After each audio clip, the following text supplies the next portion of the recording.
Okay, hello, everyone. Hello. I'm Jamie Panetta. I'm the program director for the San Diego Independent Scholars Organization. And so I want to welcome you to our monthly lecture series. So how many here are not members of SDIS? Wait a second, there's an echo coming through. So now you mute yours and see if the owl is working now. Or if you're not a member and you didn't pick up the list of speakers for this series, we have a flyer back there that'll show you the list of upcoming speakers. We have some really wonderful speakers coming up, so make sure you get that. And also, if you want to get more information about SDIS, sign in and give us your contact information, okay? Couple of housekeeping announcements. Let's hold off on questions until the speaker is done. And then we are recording this talk. And so those on the online, you will be muted. When it's your turn to ask a question, you'll have to unmute yourself, okay? Let's see. And then after the talk, we will post the recording on our website, which is sdscholars.org, if you're interested. sdsandiegoscholars.org. Okay. A link to the video. Okay, so the speaker this month is one of our own, Dr. Paul Standal. And his talk is titled, see it up there, Positive Regard, the Currency of Connection and Identity Development. So Dr. Standal is a clinical psychologist focusing on personal growth and relationship therapy. He received his BS in psychology from the University of Hawaii, his master's degree in clinical psychology from Antioch University West, and his Ph.D. in clinical psychology from the Union Institute in 1994. Today, he will talk about how our need for the positive regard of others acts as the currency of connection and attunement. Now, through a blend of neuroscience, psychology, and personal anecdotes, he will offer insights into the transformative potential engendered by this profound need, this positive regard need. So, Dr. Standal. Thank you. Thanks, Sammy. Thanks so much. As I said, I'm a clinical psychologist. I've been in the field for forever. This talk is a compilation of a book that I'm in the process of publishing on positive regard. I think as any psychologist or anybody in the field, we're going to ask, what does positive regard play in answering the questions? How do we, what drives us to behave and feel in the way we do? I actually came to this subject not as an academician or researcher, but working as a clinician in the field for the past 40 years. This is actually the first time I'm sharing this with this information to an audience. So I'm pretty excited about doing it. But actually, I was born to write this book because my father, I was marinated in positive regard. My dad his name was Standal. He was a graduate student of Carl Rogers. Anybody know who Carl Rogers is? So Rogers was one of the founders of the humanistic school of psychology, and he felt that positive regard in and of itself, rather than technique, was a seed for change with his clients. And my dad who was his undergraduate, who worked under him, wrote a seminal dissertation in 1954 called Positive Regard, a contribution to client-centered psychotherapy, the need for positive regard. Interestingly, my dad really considered his dissertation the high point of his life in many ways. He was very proud of what he did, but unfortunately, he never developed the concepts any further than the dissertation. I'm not exactly sure why, but he never developed it any further. And also, I think he was constrained by the parameters of the client-centered therapy, which was Rogers' theory. What I'm trying to do is 70 years on, take a broader view of the implications of positive regard. Certainly, there's been a lot of research about positive regard and the effects of positive regard in a therapeutic relationship. It's ubiquitous in the therapeutic relationship nowadays. And communicating warmth, empathy, and acceptance has really been part of the therapeutic relationship. But 70 years on, things have quite changed. We have a much greater understanding of the structures and functions of the neural system. And through functional MRI scanning and such, we really understand that our neural system is designed to connect, and that our neural networks are dedicated to connecting and dedicated to this. And we find that these connections are critical to our survival and our success as a species. And the need to connect with others goes throughout our neural system. And I think my belief is that positive regard is a significant way that we connect with others. So that's what we're kind of talking about. I want to kind of go through some of the structures right now that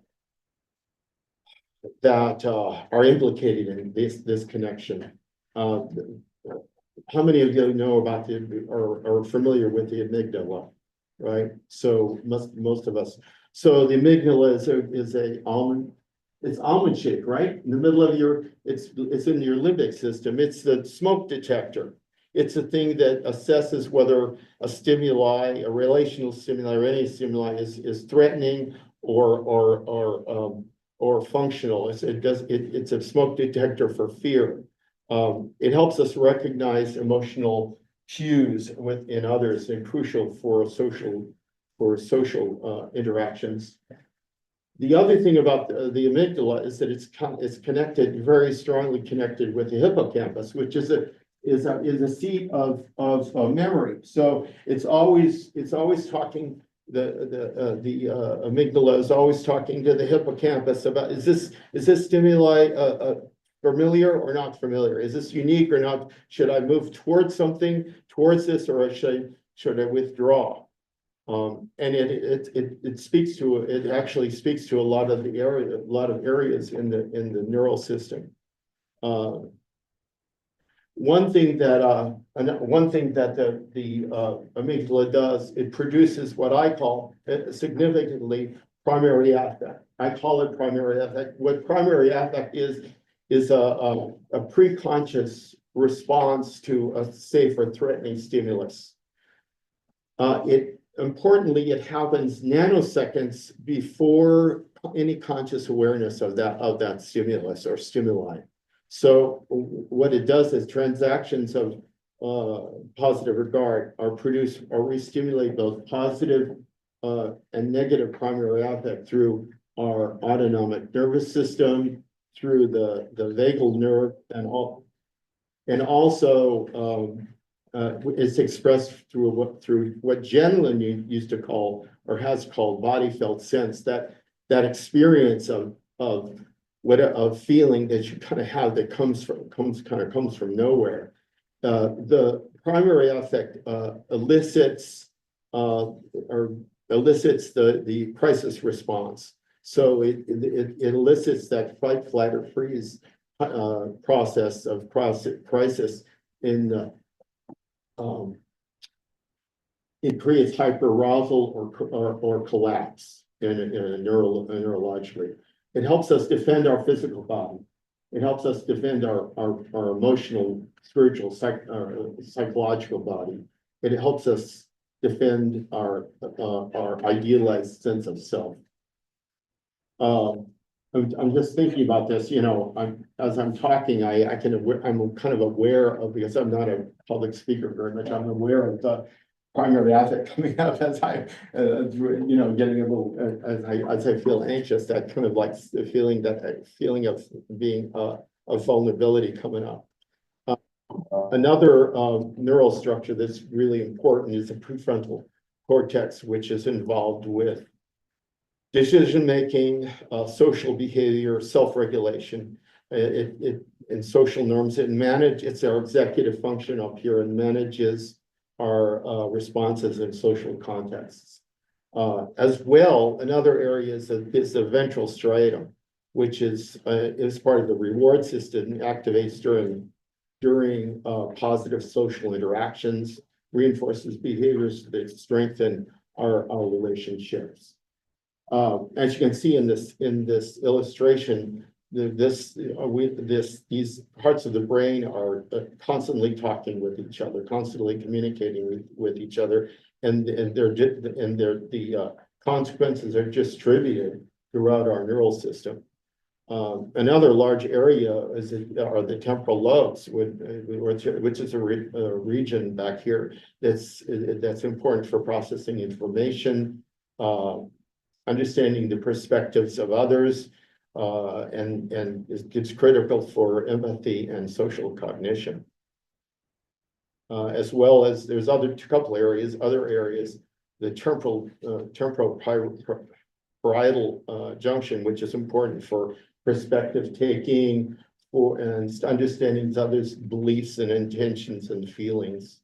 And finally, the insula, which is not very well known, it's deeply held in the neural system, but it really helps us understand. It's not fully understood, but it helps us understand and share experience and feelings of others.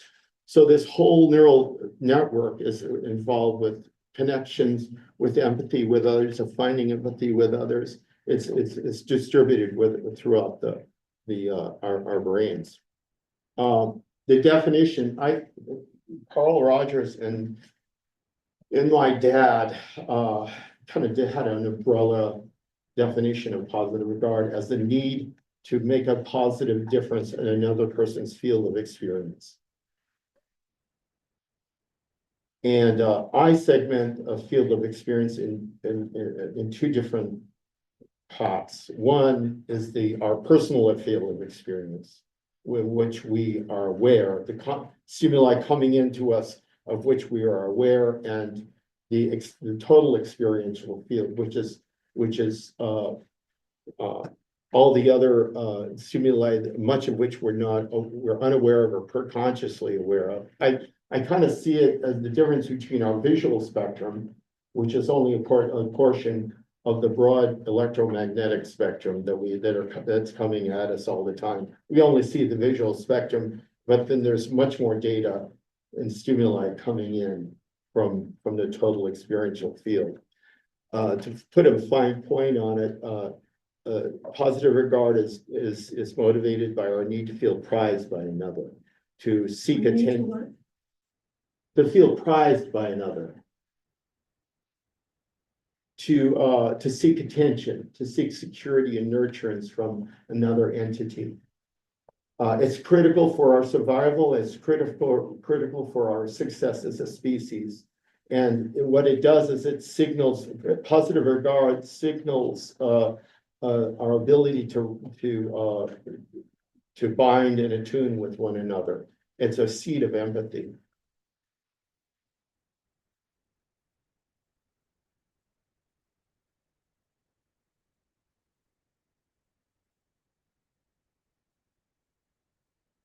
So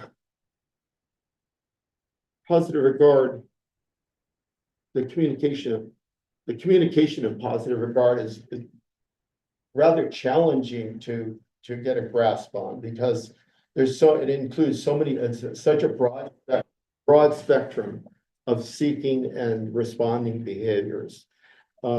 Garrett, they're both explicit or they can be superficial, like you're in the middle of an elevator and you meet a neighbor and you say, "Hi, how are you?" And they respond, "Oh, I'm fine, thank you. How are you?" Or it can be all the way to a very intimate relationships, like intimate engagements, like shared sex. Gary Chapman, in his has any of you read the 5 love languages? So he's really interesting. He talks about very effectively about the explicit ways we give and receive positive regard through acts of service, through verbal validation, through gift giving, through sharing of quality time, and through touch. So those are really effective ways we consciously give and receive positive regard. We communicate positive regard, but then there's a vast amount of implicit signaling of positive regard through a look, through a tone of voice, to even just communicating an attitude with somebody else. It's such a broad amount of data that we can respond to. John Gottman, who is has worked many years researching relationship, kind of puts this under the purview of bids for connection, both implicit and explicit bids for connection. And I call it reciprocal transactions of positive regard.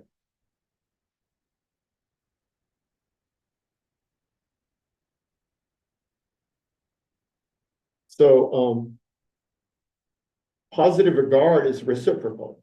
In other words, if I'm in an elevator and I say hello to my neighbor, they're likely to say hello back to me. If I'm at a coffee shop, I say hello to the barista, they're more willing to say, they're willing to say, or they're apt to say hello back. It's also engaged with a seeking of positive regard. That we both seek the positive regard at the same time. So even expressions of relational expressions of love are usually returned, and not necessarily in kind. For example, if my wife, she's here, my wife makes me dinner and I come home, she's giving me an act of service as a form of love, and I say, "Sweetheart, thank you so much for cooking that meal. It looks just delicious. Thank you, sweetheart." So I'm giving her back validation. So she's giving me an act of service. I'm giving back to her a signal of validation of that's the reciprocal transactions of positive regard. Successful transactions of positive regard also create a kind of a positive, optimistic climate. It's like all boats rise on the tide of positive regard. It's an attitude of optimism that's in the context of positive regard. I hypothesis, I don't have the research about this, so this is just a hypothesis, but I think this reciprocation of positive regard is dependent on two neural features, the orienting response and mirror neurons. So let me kind of talk about that briefly. The orienting response is our need, is a reflex that we have at birth. It is our need to seek out new, salient, unique stimuli that is a source of well-being. It does seek out stimuli that increases our well-being. The orienting response is constantly seeking new. It's actually a reflex that was discovered by this or studied by this Russian psychologist in the 1800s. It is different from other reflexes. It is present at birth, but unlike other reflexes, it maintains itself throughout our maturation. So unlike sucking or grasping that fade, the orienting response is really a feature that continues and matures as we age, and it does not fade. It was used to test the acuity of newborns in the early days. But it's a very, it's worthy of a discussion in and of itself, because it is really this, it's a seat of curiosity and innovation and exploration. We are always seeking new stimuli throughout our lives, and it's the thing that takes us to the top of Mount Everest. It's the orange response takes us to the bottom of the Marianas Trench. What's at the top of the mountain? What's at the other side on the other side of the moon? We're always looking for new salient stimuli that is reinforcing to us. It actually changes our consciousness also.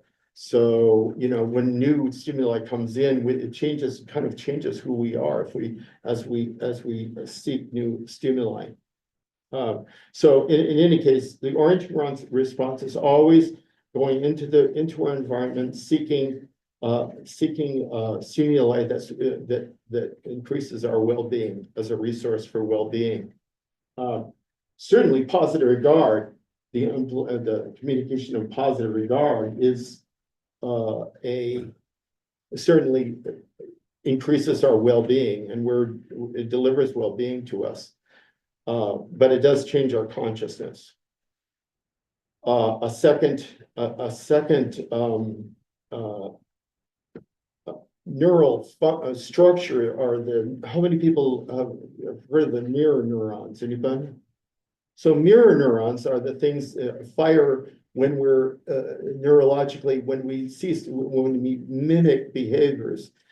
They were discovered in the 1990s with primates, because they observed that when one primate observed another primate eating a peanut, the first primate would begin eating the peanut, and at the same time, these mirror neurons would fire. So subsequently, they were looking at. They found these mirror neurons in the human neural system also. At first in the Wernicke area, with language development, but also in other areas of the brain. And what my hypothesis is that the orienting response motivates us to seek positive regard, and when we get it, our mirror neurons respond by responding to that stimuli. So, for example, if a mom looks at her newborn and smiles, at some point the newborn starts smiling back and responding to the mom. So there are different kinds of positive regard, by the way. I think the most important, significant kind of positive regard is the unconditional positive regard. Unconditional positive regard is defined by you are prized, worthy of love and positive regard just because you exist. The mother loves her child just because that child exists. That neonate is prized just because they're worthy of love, just because they exist. It implies no judgments, no assessments, with unconditional positive regard. The reason I think it's most important is because I believe that foundational unconditional positive regard that we've received early on is really a template. It creates a template for security and well-being. It's a foundation for a secure identity. It provides a template for a secure or insecure sense of self. It really is the golden kernel of humanity and empathy, providing that template of humanity. The thing about unconditional positive regard, however, it is it's time bound. It doesn't last very long. If somebody tells you, I love you unconditionally, you just walk the other way because they don't, it's very difficult to maintain unconditional, a state of unconditional positive regard because the brain is always, we're always classifying, assessing, checking things out. We're making meaning all the time. And although it's time bound and very temporary in some ways, it's extremely important for our development as human beings. Unconditional positive regard then is sorry guys. So unconditional positive regard is substituted or by conditional positive regard, which is defined as you deserve my positive regard, my love, my positive regard if you comply with my injunction, my behavioral or emotional injunctions. You deserve positive regard if you do this or that. It implies assessments or judgments. It replaces unconditional positive regard as a child starts to develop a sense of self that's separate from the original caregiver. The original caregiver has to use this conditional regard to shape their offspring's behavior so they don't run in the middle of the street or stick a knife in their eye or do something that's damaging for themselves. It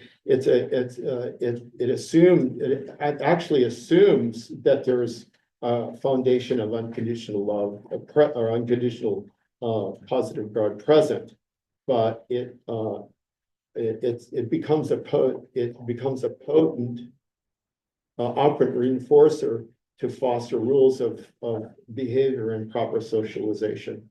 But it also produces that we talked about primary affect. So conditional regard, because it's a withdrawal, it's a threatened withdrawal of positive regard from the original caregiver. It produces a negative primary affect. It's seen as, oh, I'm doing something wrong. Oh, this is dangerous. It creates defensive strategies. There's also another form of positive regard, negative regard, which it's defined as making a negative difference in another person's field of experience. With negative regard, there is no foundational unconditional regard, no template of unconditional positive regard is present. There's a lack of acceptance, it's a negative reinforcer that attacks the other person's or the other entity's sense of self-worth. It implies rejection, abandonment, and betrayal. And finally, the specious positive regard, which is false positive regard. It's used by salesmen and narcissists. Oh my goodness, you look so fantastic in that new car. Well, it's too expensive. It's $80,000. Yeah, but it's just made for you. You're just perfect. You're perfect in it. Or you go to a store and the woman says, "Oh, well, you look beautiful in that dress. That's perfect for you." So, and it's also, it's a salesman. It's used to manipulate other people's feelings. It's also used by narcissists to control, manipulate, and dominate others.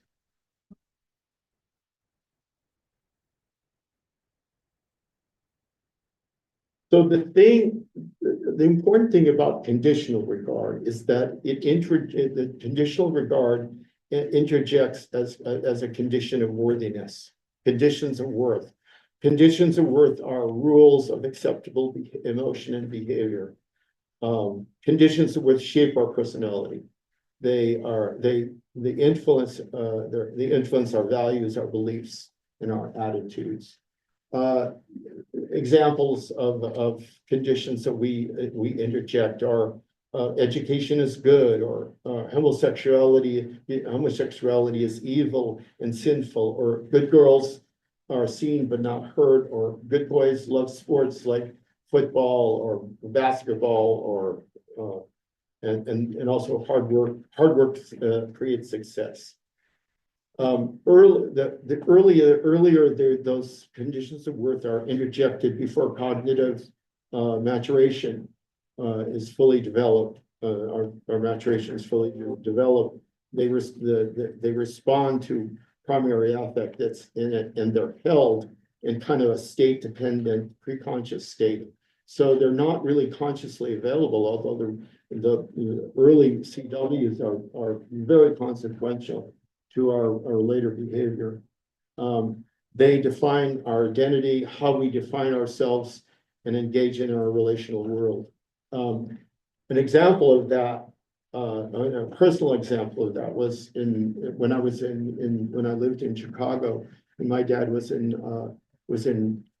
graduate school. He was very much involved in the civil rights movement, and we went to a Baptist church to hear Mahalia Jackson sing her gospel. She had a gospel. Does anybody know who she was? She was an amazing, and she sang at Martin Luther King's "I've Got a Speech" on the mall. In any case, we were invited to an after party, so I came to, with my dad and I showed up at this after party, and I sat on, my dad was talking to other people, and I was sitting on the couch, and in front of me was this great big plate of chocolates. And I'm going like, and I'm 6 or 7 years, and you know what a 6-year-old is gonna do is, oh, yeah. And I'm like, I'm hitting the pokebait, because I'm liking it. I'm 6 years old. And all of a sudden I hear somebody, and I don't know whether they were joking or they were serious, but I heard somebody say, you're being a piggy. You're a piggy. Don't, not so much don't be a piggy, but piggy, you're a piggy. I interjected it, that with great shame and humiliation. I even forget who it was, whether they were serious or not, but it was interesting to me that condition, it injected a condition of, I injected that, or as a condition of worthiness, that I found that thread, that decision I made about myself was a thread that followed me even through early adulthood, until I realized, as I said to you, what do 6-year-olds do when they see candy? They go for it, I mean, just, it's part of growing up. But it really, it really narrated some of my own personal beliefs about myself at the time. It's very powerful negative, a negative condition of worthiness. There are 3 types of conditions of worth. Foundational conditions, inherited conditions, and experiential conditions. Foundational conditions of worth are really more like, they're not really cognitively held messages. They're more like a template that we see the world out of. Is the world a safe place, or is it not a safe place? It's formulated before the maturation of cognitive functions, and it provides us a preconscious a template for safety and threat.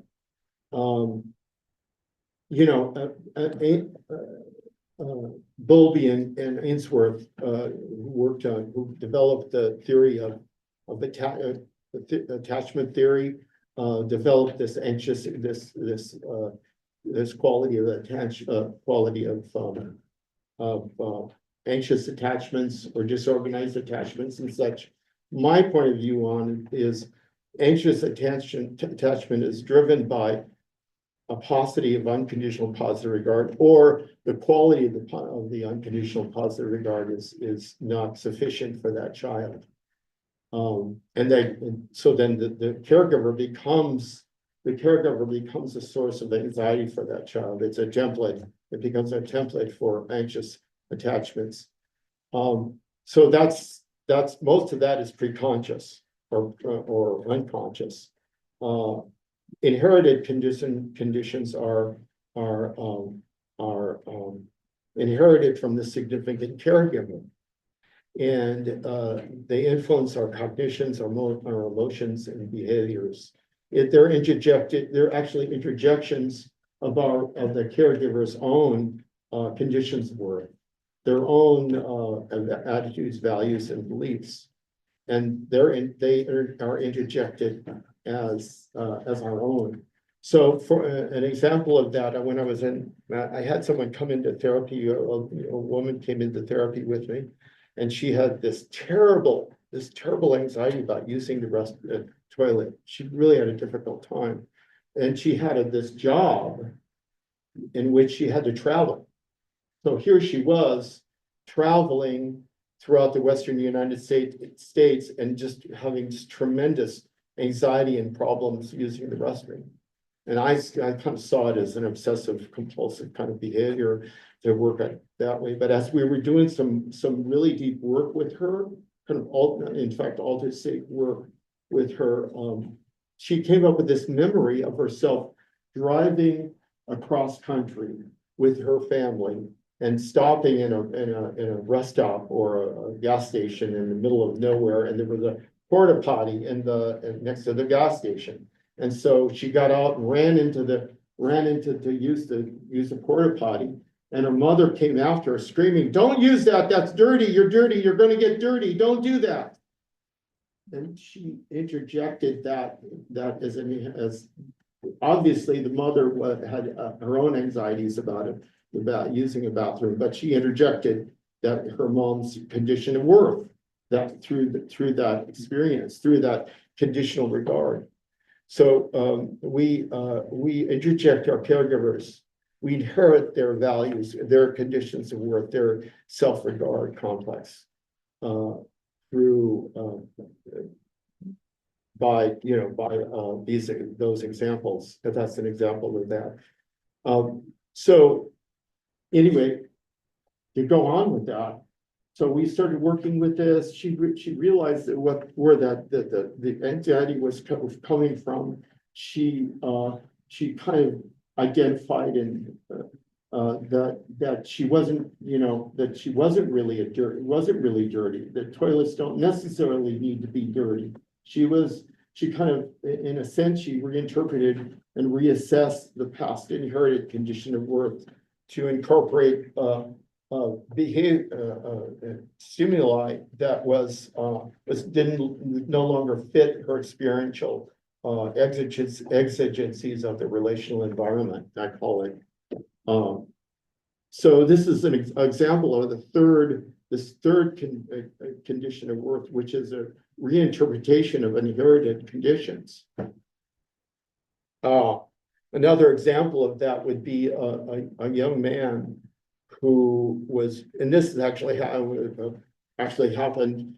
Another client who was a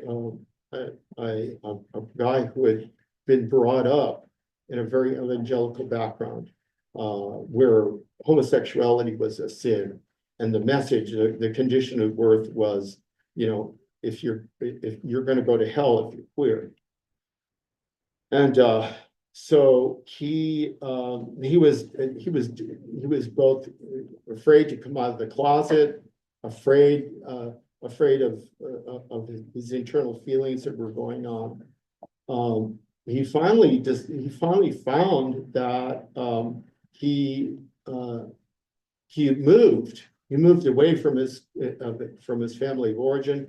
He moved to a more anonymous, a larger city where there was more anonymity and acceptance of being gay, and he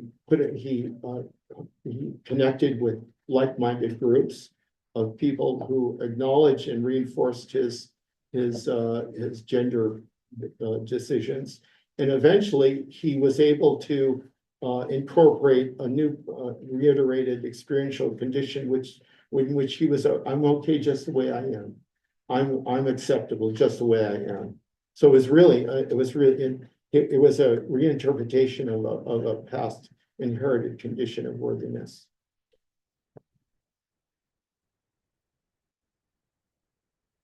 Let's see.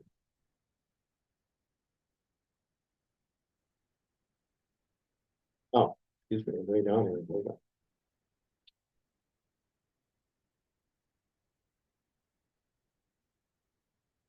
So, kind of changing topics here. I want to talk a little bit about the regard complex. And there's two kinds of regard complexes. Are the self-regard complex, which is a compendium of all those conditions of worth, all those attitudes and conditions of worth that make up our personal paradigm and worldview. So that's the seed of the seed of who we believe we are, our ideal self. And then there's the relational regard complex.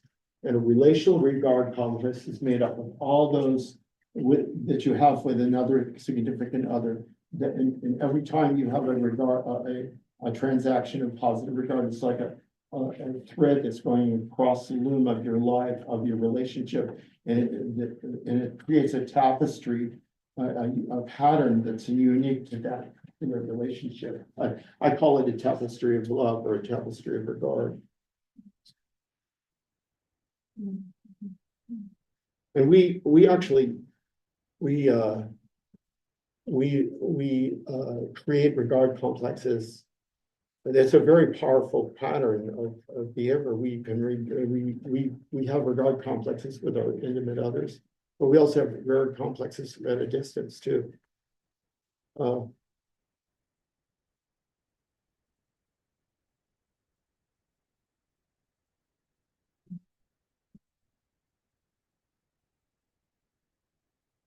there's a couple of characteristics. There's a couple of characteristics about a relational regard complex. They have several characteristics. One is they reflect our personal or self-regard complex. So our relationship complex, our relational regard complex is always kind of a mirrored in our and influenced by the conditions of personal conditions of work. So it's a reflection of our self-regard complex. And we can also create indirect regard complexes with athletes, with influencers of one kind or another. We can develop a relationship with political parties or political figures. We kind of set up a loyalty to them at a distance. It's really powerful. The other thing we can do with another characteristic of a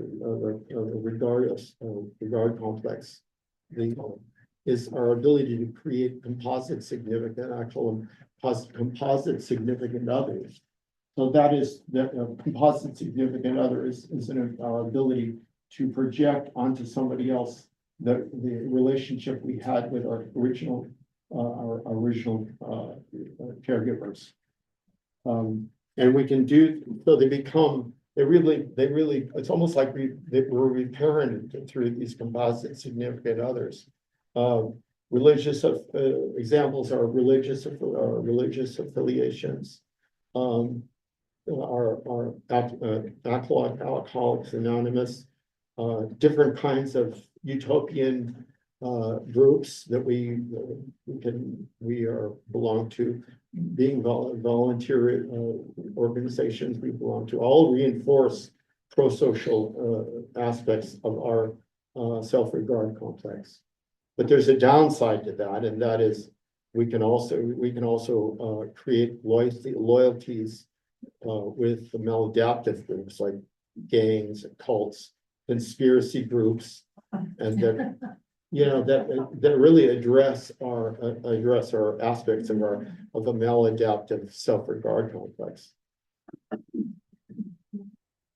We also, interestingly enough, we can create illusionary regard complexes, like unrequited love, where you love somebody and they have no idea who you are, but we're absolutely loyal to them.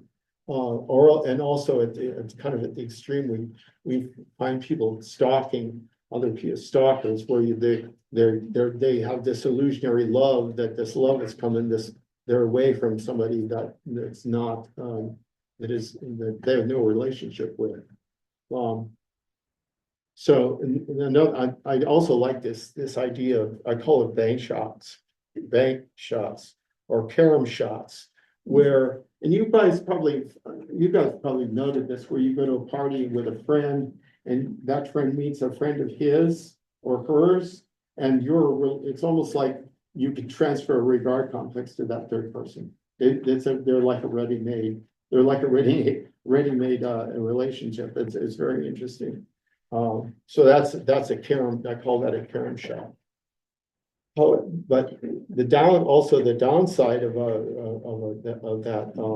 that regard complex is the loss of a significant relational regard complex can be, as you all know, can be absolutely devastating. A divorce, a death of a loved one, a death of a child, relational losses of one kind or another can be really absolutely devastating for folks. And the reason, I think the reason that is because the relational regard complex reflects our self-regard complex. And so when we lose a regard complex, it's like losing part of ourselves. We have to almost redefine ourselves. We lose part of ourselves. And in some sense, it's like giving up giving up a part of our body, our heart, or an arm. It's very devastating for folks.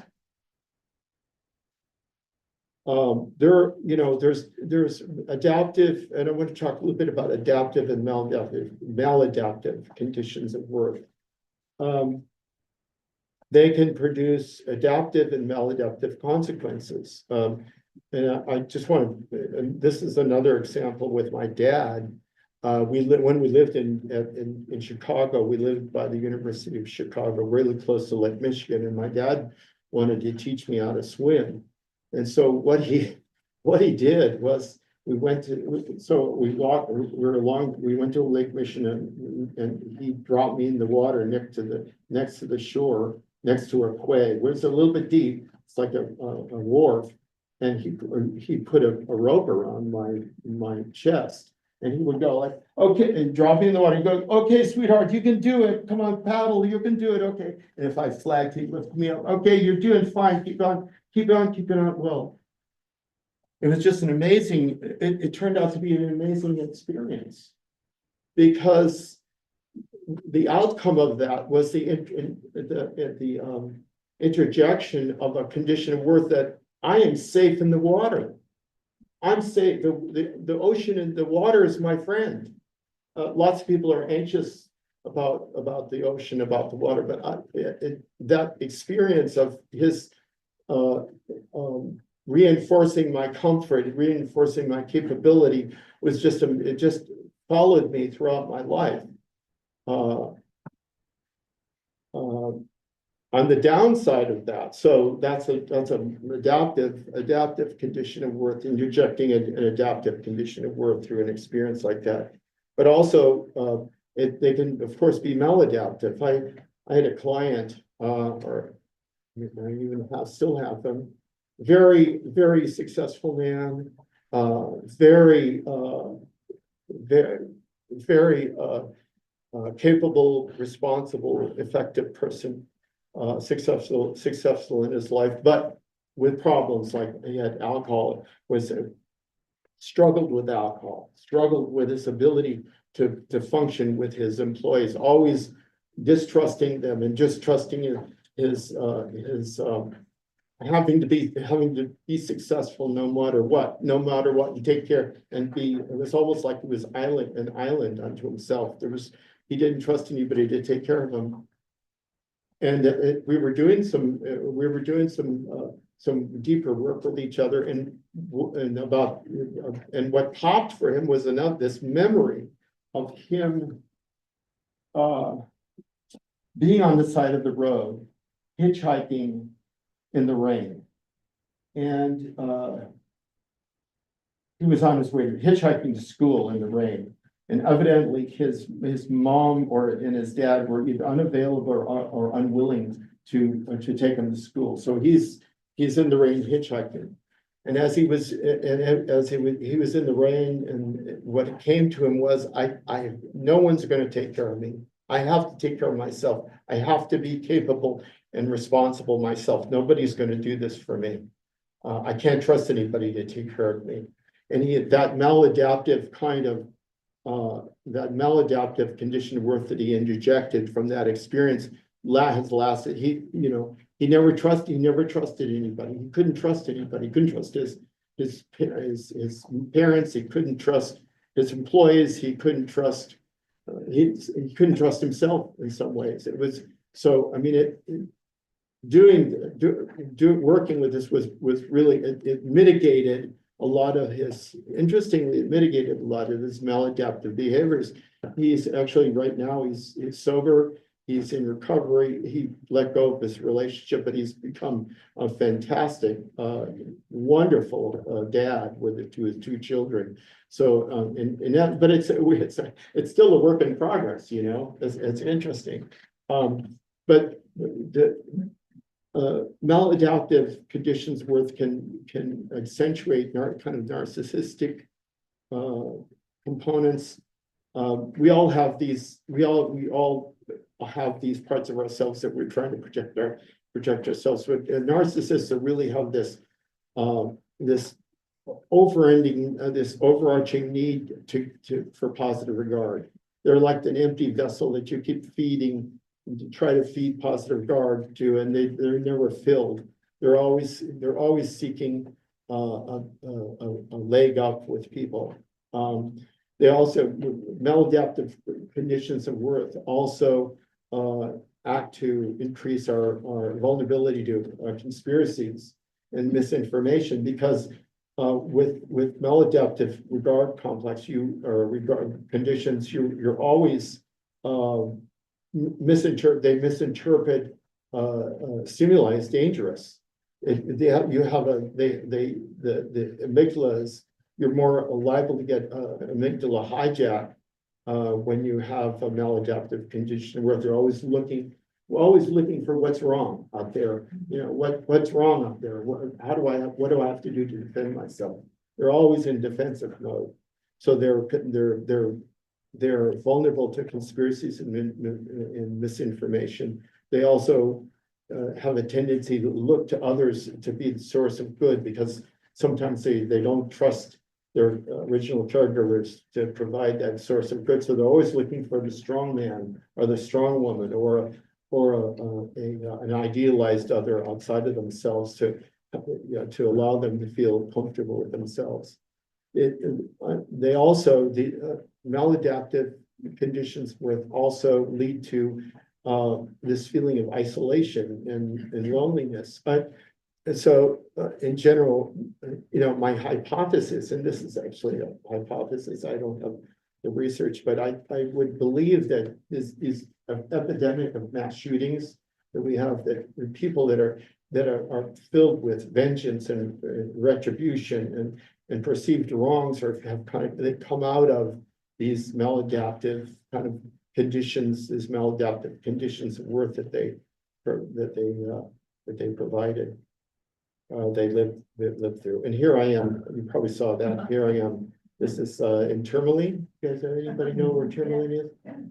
Surfing. You can see I don't have my wetsuit on. It was in the summer. That's me surfing. I'm a geriatric surfer. I'm 79. I'm still surfing. That's great. Yeah. That's great. So I kind of want to talk about this overall paradigm of which I work, and it's called the experiential cycle. Is everybody with me, by the way? Are we good? What is CBT? Cognitive behavioral therapy. CBT, and the reason I bring that up is this is kind of an alternative to cognitive theory, because I believe cognitive therapy, your thoughts create your feelings and behaviors. But I feel like they miss out on this these pre-conscious assessments, like they miss out on on the significance of primary affect in creating maladaptive feelings and behaviors. So let me kind of go through this really quickly. Our experiences made up of salient relational, and these are relational stimuli from the environment that are processed as an experience. Lots of times, for example, there's a lot of data coming in, and we either filter it out or de-emphasize it. But when they become salient, they can become salient experiences create primary affect. And primary experiences are assessed preconsciously by primary affect from similar past experiences as safe or threatening, to move towards it, the stimuli, or away from the stimuli. So we have, in order to make sense of that experience and the primary ensuing primary affect, we produce a condition of worth. And the condition of worth is basically is in order to make sense of that experience in primary affect, we create that condition of worth. It's associated with primary affect, and we create and reinforce a condition of worth that helps us adapt and survive to the exigencies of life. But then conditions of worth also motivate secondary feelings and behaviors. So they can be adaptive or maladaptive feelings and behaviors, and secondary feelings can be anxiety, depression, and other kinds of addictive behavior and maladaptive behaviors. As an example of this, for example, let's say a child is abandoned by their original caregiver, or loses original caregiver. And one would imagine that child then has a primary affect of threat. I almost feel primary affect is you either move towards something with love and well-being, or away from it with threat and fear. And I would imagine that the loss of a significant other creates a level of anxiety and fear as a primary affect. And so in order to make sense of that experience of loss and that primary affect, which in essence, we create a condition of worthiness that either protects us from that experience or allows us to reinforce that experience as well-being. So in any case, he or she loses a significant other. The primary affect is fear or threat, and the condition of worth that they interjected was love leaves. You can't trust love. Love is always going to leave you, and you can't. And people are going to let you down. So, and you can't trust it. So then, for example, if someone comes if that's operating under this as a condition of worth, either a pre-conscious condition or a conscious condition. What's going to happen if someone comes into their lives that wants to love them? Or they want to love somebody. What comes up is that condition of worth starts to operate and produces anxiety in and of itself. So what are they going to do? Are they going to allow themselves to move towards that incoming relationship, or move away from it? So lots of times they'll move away from that. They'll abandon the relationship, or they'll sabotage the relationship in some way, leaving them. And so what that does is it amplifies a level of loneliness and isolation that increases, that reinforces additional experiences of isolation and loneliness, that reinforces the primary affect, that reinforces the condition of worth. And now you're in this experiential cycle.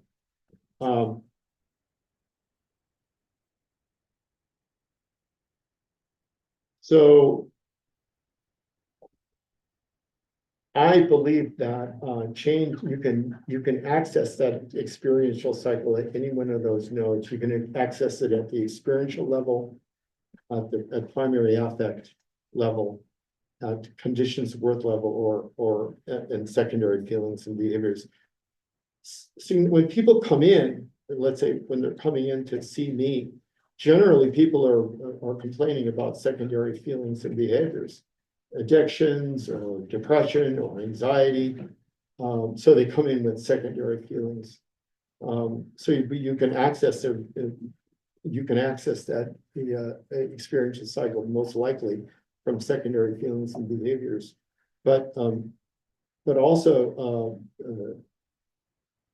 you can actually make changes, very substantive changes, when you access memory of an experience, or consciously available conditions of worth are available for amelioration and change. My sense, though, is to bringing closure and working through one of these experiential cycles. You have to I try to complete the circuit, complete that circuit. So when the circuit is completed, when they have memories of where they have an experience of the primary affect, they've worked through some of the primary affect, they have an awareness of it, and have resolved it, and they have some memory of where it came from and what the experience, the condition of worth that was ensued from that. The secondary feelings and behaviors start to lose their power over us. However, foundational conditions and preconsciously inherited conditions of worth require access to implicit signals of primary affect via altered state interventions, because lots of this primary affect is preconsciously held. We have to, and it's held in a state dependent manner. You have to use altered state therapies to do that, and particularly with relational trauma, like assault or sexual assault and such, because those kind of relational traumas are so devastating. They affect the body and mind and body and spirit. They become really embedded, deeply embedded. So just to talk about altered states, Freud used hypnosis and free association to create altered states of consciousness. Today, currently, we're experimenting, the field is experimenting with other kinds of substances like psilocybin, LSD, mescaline, ayahuasca, and there's other substances that are being used to clear the field, so to speak. All these substances and interventions really act to open ourselves to the greater total experiential field. In some way, they drop the barrier between our personal field of experience and the total experiential field, and allow more data, more stimuli to come in.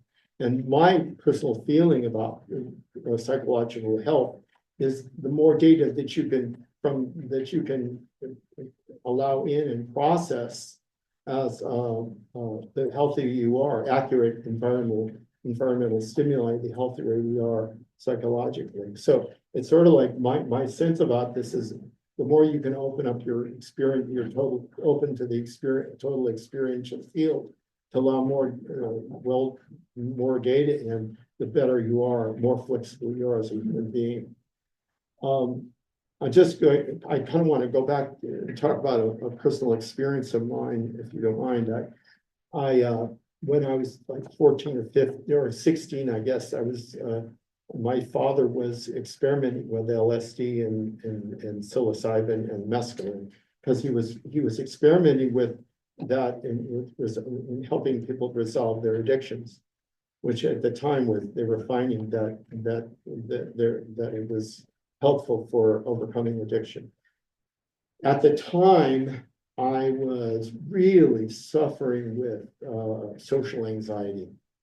I was just in retrospect, I think the social anxiety had to do with the divorce. My mom and dad divorced, and I was pulled between the two of them, which was really a very difficult time for me. I was really depressed. I felt alone. And the other thing was that we moved from Chicago to Hawaii. And, I was a stranger in a strange land, there was like, it was such a foreign environment. It was very difficult for me to make friends. I couldn't say, hi, my name is Paul. What's yours? Like that, or I couldn't introduce myself. I couldn't engage with people. It was really, and then, of course, you're living in Hawaii and you have to deal with all the local folk. And I don't know if any of you know that, but I was growing up with Hawaiians. They have there's a lot of animosity that goes on, with Howleys, under the surface. In any case, so I found myself being really, really frightened. I saw the world in terms of us's and them's, everybody out there was hostile to me, and there was only my sense of who I was, my family. So when I took this, my dad took me out of school actually for my junior year and do a sabbatical. And during that time, we did a therapeutic session using LSD and mescaline and psilocybin. It was a combination. So has anybody, I don't want to ask anybody, we're all in our 60s or 70s, so some of us may have experienced some of that, but this was a massive dose. And this was not kidding. And I went down into Maya. You guys know what Maya is? Have you ever heard of it? Maya is that illusion. It's the illusionary world. It's like Matrix. It's like you don't really know. There was I didn't have any foundation. I was like floating. It was scary as hell, man. It scared the heck out of me, It was like, where am I going? What's going on? What's real? What isn't real? Very scary. It wasn't even a cognitive it wasn't a cognitive understanding. It was like this full body, full mind, full spiritual understanding of a feeling of emptiness and a lack of connection. And about 3/4 into this matrix experience, it was like, it almost felt like, St. Paul on the road to Tarsus, and he gets hit by the Holy Spirit. I got somehow or other, fell off my donkey for sure, because I got this experience of we're all in this together. That classic, I don't know if you've ever experienced that, but that classic experience of, oh, we're all in this together. You're me and I'm you. We're brothers and sisters. It was not it wasn't a, oh shoot, it wasn't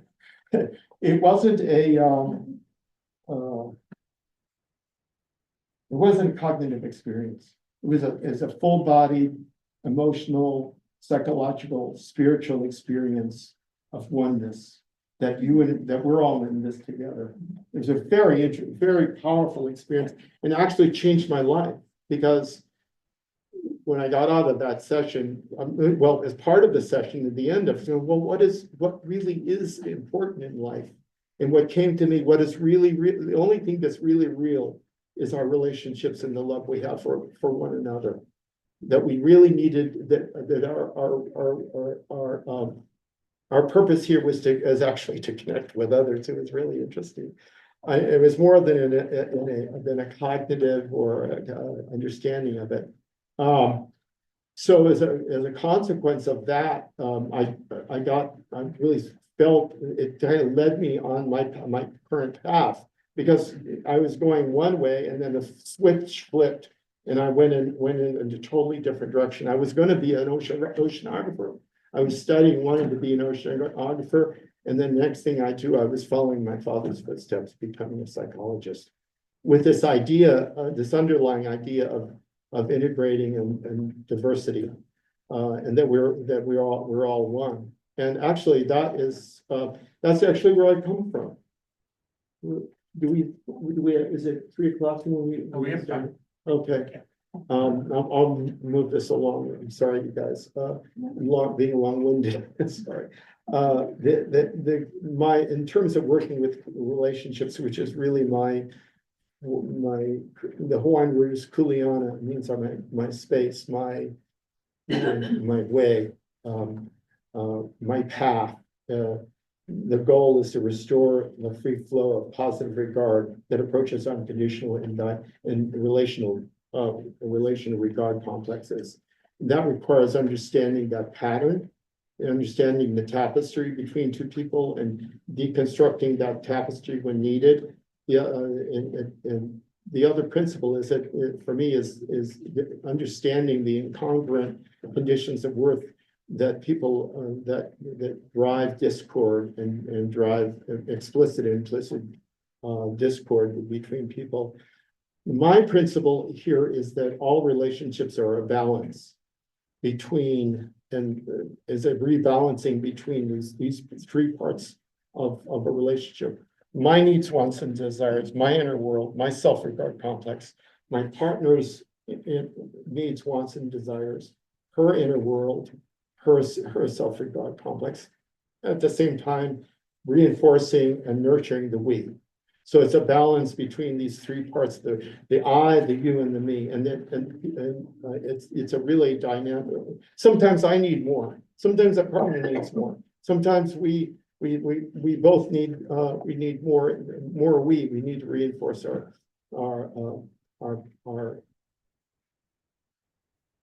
Are you raising your hand? Can you wait? Sure. Well, I'll stop in a few minutes. In fact, I'm gonna cut it short here. You leave a few minutes to ask a question, ask questions if you want to.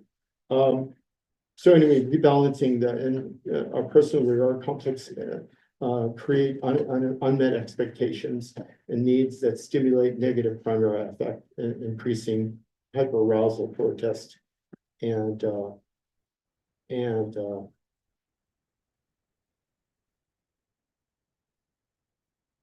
discord.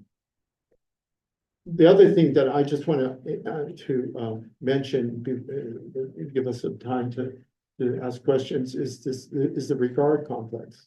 I mean, excuse me, the resentment mass. The resentment mass is like is made up of all those unmet needs, all those unmet expectations that act like plaque on the interior of a relational artery. It just shuts down our communication. The more resentment we carry, like green cards. I know green stamp books. You know, if you guys are old enough to remember the green stamp books, and we collect green stamps, on our partners. See, this is what you did. See, this is what you did 4 years ago. People get hold on to their resentments and it creates a massive resentment that shuts down our communication. So part of what I try to do is reduce the resentment mass between couples to help them through interventions, different kinds of interventions like timeouts and such, and to reduce their hyperarousal and to increase their interaction through communication, through active listening and empathic response and such. I'll skip that. So before I go, I just want to talk a little bit about positive regard on a macro scale. I really do believe that positive regard is this is my next book actually, is how can positive regard in the context of positive regard with others, through others, heal division. And some of the things that I'm working on right now are that positive regard promotes understanding and listening to others' perspectives. It builds empathy in which we can see beyond labels and preconceptions. It challenges stereotypes by getting to know people as individuals rather than relying on generalizations. It encourages constructive communication, civil rather than aggressive hostile debates. It creates inclusive communities of like-minded people that respect each other and activities that contribute to positivity. Positive regard celebrates diversity, teaches us to appreciate and respond to the richness and diversity of our environment, and as well as initiating grassroots change in our environment. So those are just a few of the things I'll be writing on in my next manuscript. So that's it. That's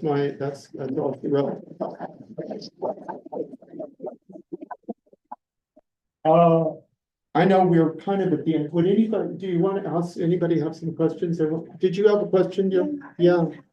There was one, maybe 3 or 4 slides back where it talks about I, you, and we. Yeah. And or us. About competing and balancing those interests, my interest, your interest, and our interest. Yeah.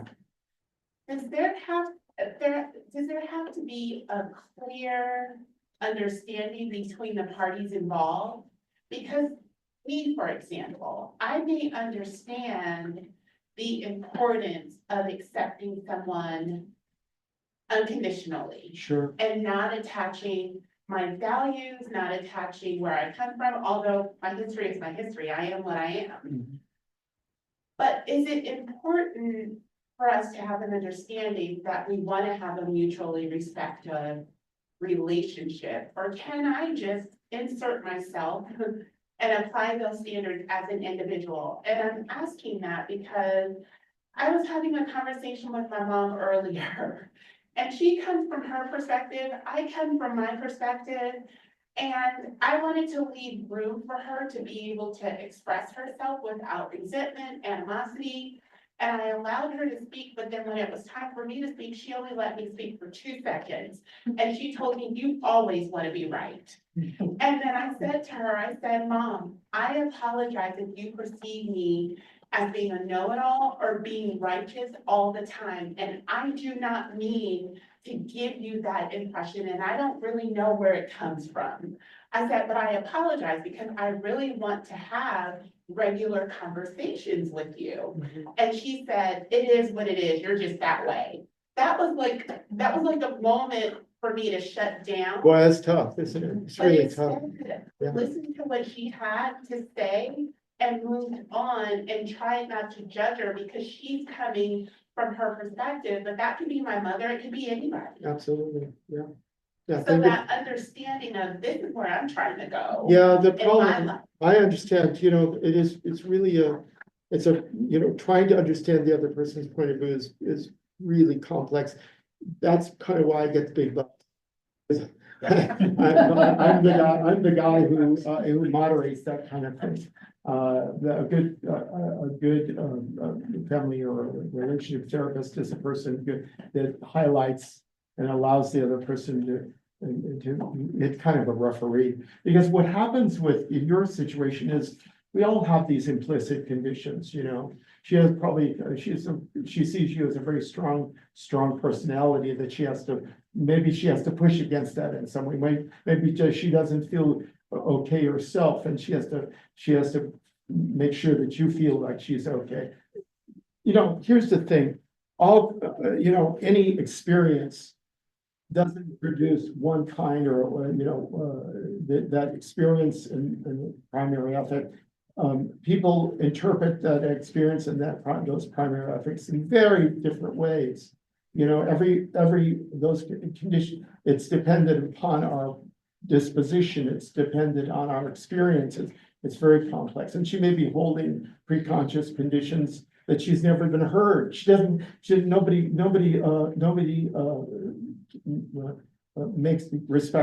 she doesn't feel respected, and so it's projected on your relationship. But I don't know if I answered your You question. did, and I still, my conclusion would be just to follow the avenue of love and follow the avenue of positive, healthy relations. You know what I would irrespective suggest? of whether or not people You know, are. you know what I would following suggest you do?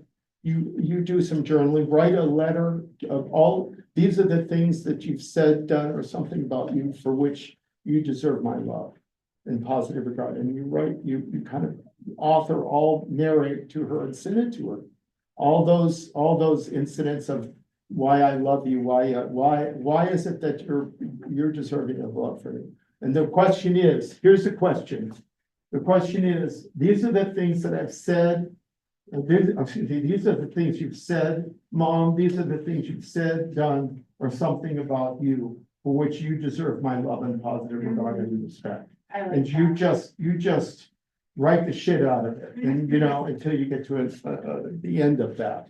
And could be, by the way, there could be some things that you're doing wrong. So you have to like acknowledge that you maybe have shut down or for communication in the past. Thank you. Thank you, yes, I got two questions. yes. Number one is, if you talked about, helping couples deal with their resentment. Yeah, Yeah, I'd like to talk about that, one. And the other question is, our president-elect. by the way, thank you all for coming, it's sure appreciated, thanks. Thank you. Yes, And the second question is, our president-elect, where are these things? excuse me, I'm sorry, excuse me, will you do me a favor, will you, send me some comments, it's really important to me, if you send some comments to me, you can send it to me, and this is to everybody, please, pstandal@gmail.com. pstandal@gmail, so if you have further comments, here, let me give you my card. Okay. And by the way, anybody really would appreciate any of your, I'll give you my card out, and if you have comments or criticisms about what I've said or questions, I'd really like to hear it. I'm sorry, sir. So, first of all, maybe you could talk about how you help couples deal with their resentment. Yeah. Because it all works not only with couples, but with everybody. And the other thing is, our president-elect, what would you say, where does he He's a fall? malignant on the- narcissist. I'm sorry, not to want to get into. What's that? He's a malignant Yeah, narcissist. that's right. You know, he's really a poor bastard. Okay, The poor guy is just, I feel bad for him. I mean, he's a very powerful man, but there's a sense of emptiness inside of it, you know? And he's always seeking positive regard, always, so he can't be as a vindictive too. positive. He's talking about vindictive or getting even with people. Yeah, that's certainly. Anyway, go ahead, talk about the, resentment, So this is, that's quite a question. It is quite a question because, Yeah, that's right. you know, it's one of the main things. How do you bridge people's resentments? How do you foster, a person, you know, foster, connection with another? It's, you know, it's a state-of-the-art kind of situation. Several things. First of all, I'll just say, first of all, you have to deal with people's hyperarousal. Because people have a lot of, they end up with like gladiators on the forum with negative reciprocity, you know, attack and counterattack. And you have to stop that through, what that is what we call amygdala hijack. So what you're trying to do is move this, get them back into homeostasis, so they can move it back up into their frontal lobes, yeah. So, I mean, that's the first thing to do. And the other thing to do is airing it out. I think airing out the resentment mass is really very helpful in being able to accept your own responsibilities, and the positive aspects of what you do, what the other person did wrong. Being able to air that out is really very, very helpful. Yeah. Any other? Yes. Can I ask, can you speak to, in condensed form, some of the disadvantages and advantages of CBT versus the altered state? Yeah. To the pre-conscious, to the primary affect. Can you say it again? So Some of the Like your- disadvantages or advantages. of cognitive behavioral CBT, therapy? Or vice versa, the altered state. Look, I think that cognitive therapy is really excellent for conscious attribute, changing conscious attributions. So it really is, it's been researched, it does a great job. The problem is I don't think, I'm sorry. Oh, I'm sorry. So I don't think that, I don't think that cognitive therapy gets to the preconscious kinds of, this preconscious primary affect. So you actually need an altered state because primary affect is held in a state dependent manner and you can't really get to it consciously. That's why I like cognitive, by cognitive integration, which is a form of altered state therapy I use because it uses the breath. It's breath work. And what it does is it accesses it on a holistically, it accesses the primary affect, which is hard to get to. But using the breath seems to access primary affect. And then that bridges both the past experience and your condition of work. So you get, it's like a bridge between the two of them. And once you get to that primary affect, and by the way, primary affect shows up in so many different ways. You can be crying, you can be laughing, you can be just not show anything, but accessing really helps people connect the dots, connect the experiential cycle. Did I answer your question? Yeah, I would like to ask you more, maybe on email. Well, yeah, send me, please, everybody take a card before you go. If you have anyone else? Yes. Yeah, you said that, CWs are reflective, I think is the word you used. CWs are reflected in what way? Well, I'm just thinking what you said, do they kind of, interact with? Oh, yeah, the self-regard complex? Do you say that they're viral? They're what? Viral? They have an ability to Yes, not just, yeah, I think that if you're talking viral, meaning they affect, they're held cellularly sometimes, yeah. well, that too. Yeah, they do, they're deeply held. Yeah. Yeah, Would you sorry. say that they're viral in in terms of like in a room? So you're having A shared experience with Right. somebody else, yeah. With the particular person, not with the rest of the room, but nevertheless, that shared experience with that particular person becomes viral. Yes, I agree. That's a good comment. I agree with that, yes. So I'm trying to understand the term relationship that we're using at. Yeah. So you're prioritizing human relationships because that's obviously the thing that affects us the most, right? But we're in relationship with everything else. That's right. With our food. With our environment. pets. Yeah, I mean, for sure, we have deep love for our pups.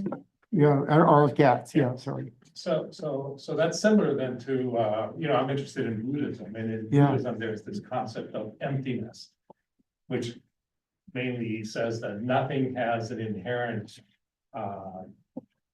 identity because we're in relationship with everything else, and therefore everything else determines who we are, right? Then they take it a bit further and they say that at some point, there's no relationship between a you and a me. That is, the me and you relationship disappears I agree. because you're essentially everything, Yeah, right? I agree. And I think you touched that when you had your LSD Yes, experience, yeah, right? And absolutely. I think that's what happens in LSD experience. Yeah. We get this understanding that in fact, it's an illusion to think of me and you. Separation. separate and- It's illusionary, yes. Okay, so I'm just, No, I'm with you. I'm all the way. But, there's also that, there's practically speaking, in the therapy room, there's me, you and us, and how do we communicate with those three and those, how do we take care of ourselves? How do we communicate our positive regard to our couple and foster an effective Mary Ann is my wife there, and she and I do a drive. So we have the cruise. So we get in the car, we live in Mission Valley, and we drive down through La Jolla, down through the Cove, and we're talking, sharing. That's kind of our quality time. That's the way one of the ways that we share, we foster the we. Yeah. Yes, ma'am. I have a question and kind of, on mirroring. And, What did you say? mirroring. Yes, and this- mirroring, and- yes, and this, mirror. Positive regard and small children and raising them. And I saw this Instagram that was really remarkable, where it was this mother, and she's sitting with this infant on a bed, and they are just, she's talking to the baby, and the baby is just doing garbly good back. Yeah, And Yeah. they're like laughing, and the baby's doing whatever, yeah. and I just laughed watching. it. Isn't it a fantastic thing to watch? It's It's just, yeah. joy. Yeah, I know, it's just freaking uplifting, you feel like they're a boat on the rising tide. But then you look at our society and how many mothers have that opportunity with their infants. Yeah, And then there's TikTok and there's the It's very- screens and the TV yeah, and not being able to go outside and play and ride on your bike. And then there's the homelessness, so. I have heard homelessness and drug addiction and all, could that, as one of the issues, is a social issue of the lack of mirroring. That I feel it's more like our orienting response. The orienting response is a very powerful response, not so much mirroring in that situation, but for example, why do we have such a problem with immigration? It's because all those people south of us are going like, oh, here's opportunity, here's more resources, and they're gonna move towards resources. You can't stop people from moving towards greater resources and positive regard as a resource. We're always moving in the direction of positive regard. The other thing about the orienting response is as we orient to new, because we seek to change our consciousness. So what do? We smoke a joint, we do a line of coke, we have a hit of alcohol, changes our consciousness. It's part of our neural system, as far as I'm concerned. That was more of a comment that you were mentioning, but I just wanted to. Okay. What time were we supposed to end? Three. Was it three? I'm sorry for asking you guys. Yeah, thank you. One of your cards. Thank you Yes, very much. thank you guys. Here, pass it around here. Yeah. Thanks a lot. See you next time. Yeah, thank you so much, you guys. Well, I just want to take this moment to thank you for sketching a path between a traumatic event and maladaptive, Yeah. tracing that path, which was interesting. Oh, good. Thank you. I'm so glad you guys came. Thank you so much and appreciate it. Thanks.